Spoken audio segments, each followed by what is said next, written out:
2022 est la première année de mise en œuvre du nouveau plan de mandature 2021-2028. Fruit d'un travail de partage, d'écoute, de dialogue et de co-construction par les conseillers départementaux et les services de la collectivité, ce plan se veut évolutif pour s'adapter aux enjeux et aux contraintes, mais aussi aux opportunités qui surviendront au fil de cette mandature. Voici donc un premier bilan de la mise en œuvre des ambitions portées par le département. En tant que chef de file de l'action sociale, nous avons poursuivi l'objectif de renforcer l'accès aux droits et la prévention et de répondre à l'urgence sociale.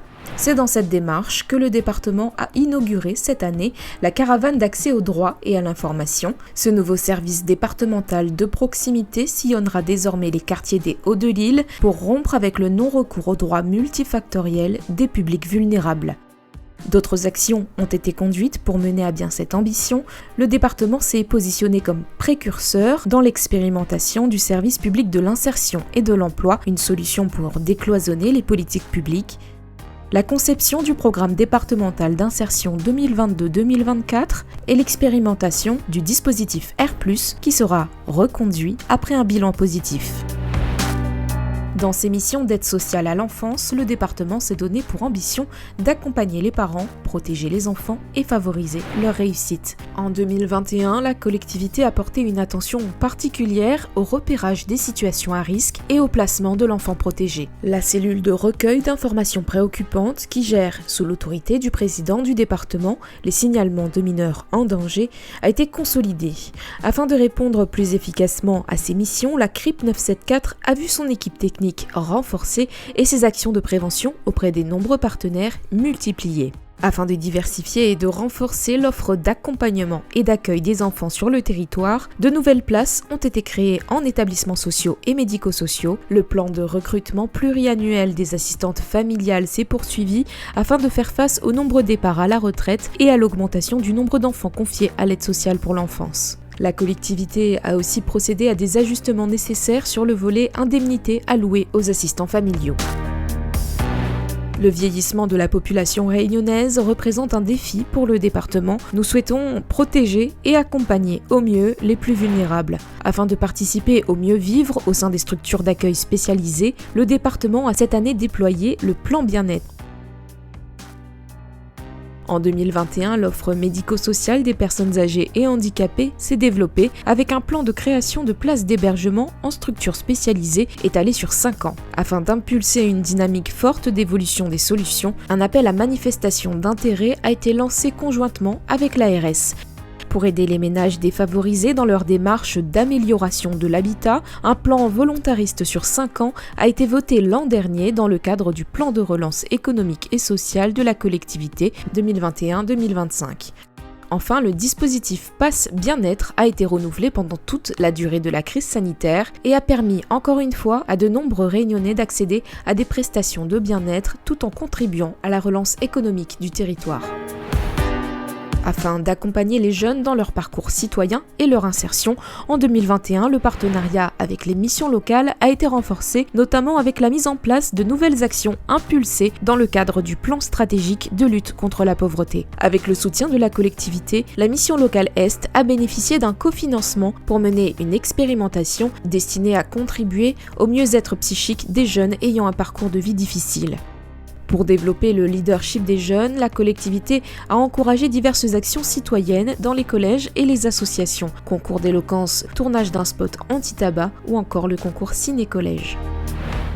Nous nous sommes promis de démocratiser la culture, valoriser le patrimoine et promouvoir le sport. Le sport, parlons-en. Le plan 5000 licences a été lancé en 2022 pour garantir l'accès de tous à la pratique d'activités sportives. Le département a alloué un budget de 500 000 € pour le financement de licences de loisirs et de compétition. Nous pouvons également nous féliciter d'avoir obtenu la labellisation Terre de Jeux 2024, un label qui valorise les territoires qui souhaitent mettre plus de sport dans le quotidien de leurs habitants.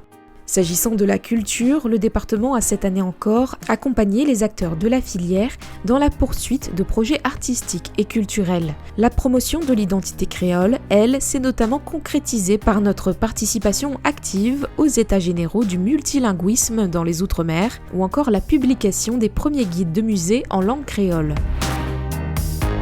Pour accompagner les Réunionnais vers une agriculture durable et viser la souveraineté alimentaire, le département a poursuivi la mise en œuvre du plan Agri-Pays 2030 qui prévoit de développer l'agriculture réunionnaise en privilégiant un modèle familial, durable et diversifié. D'autres projets ont suivi leur cours en ce début de mandature. Le projet Mérène, qui vise au déploiement d'un réseau hydraulique départemental de grande envergure, est passé en maîtrise d'œuvre en 2022. Le soutien à l'agriculture s'entreprend toujours à travers les aides FEADER. Plus de 12 700 projets ont été financés pour plus de 420 millions d'euros engagés, permettant de passer le seuil de dégagement d'office de crédit FEADER au 1er juin 2022.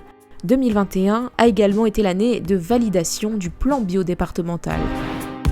Pour faire de la ruralité un espace majeur de l'aménagement de notre territoire, le département a convenu de nombreux projets sur les grands sites emblématiques. L'année 2021 a été marquée par le démarrage des travaux de reconstruction du gîte du Volcan. On peut également citer les travaux de modernisation des thermes de Sillaos qui ont permis de constater une affluence record l'an dernier et le début du chantier du nouveau projet d'hôtel des thermes. Pour un aménagement harmonieux du territoire, le département a également apporté son soutien aux 24 communes à travers la mise en œuvre du pacte de solidarité territoriale deuxième génération. Afin de répondre à cette ambition, la collectivité a poursuivi son action en matière de maîtrise de l'énergie et de production d'énergie renouvelable. S'agissant du volet hydraulique, une expérimentation de pompes innovantes sans électricité a été menée afin d'évaluer l'adéquation et la performance de ce type de matériel en vue d'un déploiement ultérieur plus large sur le territoire. La collectivité a adopté le plan départemental de transition écologique et solidaire et a déployé le plan 1 million d'arbres. Mais son engagement en faveur de l'environnement ne s'arrête pas là. Preuve en est l'adoption du plan interne de prévention et de gestion des déchets et d'un plan de mobilité inscrite à l'ordre du jour de cette séance plénière. Dans le but d'accroître les échanges d'excellence et d'expertise sous le signe de la francophonie, la collectivité poursuit le programme de formation des élus et cadres comoriens avec un cofinancement du ministère français des Affaires étrangères. Nous cofinançons également des missions de volontariat de solidarité internationale à Madagascar, aux Comores, aux Seychelles, en Tanzanie et en Inde pour contribuer à favoriser la mobilité de la jeunesse réunionnaise à l'international.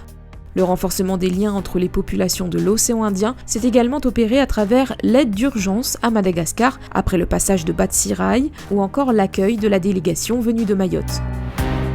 Améliorer notre efficacité au profit de nos publics, tel est le principal objectif de la modernisation de l'action publique. Pour réduire nos délais de réponse, nous avons démarré des chantiers d'optimisation de nos processus. L'accueil, premier contact du public avec le département, fait l'objet d'une attention particulière. Dans les maisons départementales, les demandes d'usagers sont désormais recensées via un outil numérique permettant ainsi de compléter le diagnostic des services d'accueil en cours de réalisation. Cet accueil fait également l'objet d'une expérimentation dans le cadre du laboratoire d'innovation publique. Pour développer la démocratie participative et rapprocher les citoyens de l'action publique, le département approuve aujourd'hui le cadre d'intervention de son premier budget participatif. Enfin, le plan de mandature est un plan agile qui doit faire l'objet d'évaluations annuelles pour permettre les adaptations nécessaires au fil du temps. Pour cela, la mise en place actuelle d'un outil de pilotage permettra aux élus et services de disposer d'une première évaluation du plan dès le mois de septembre, préalablement à la préparation des orientations budgétaires.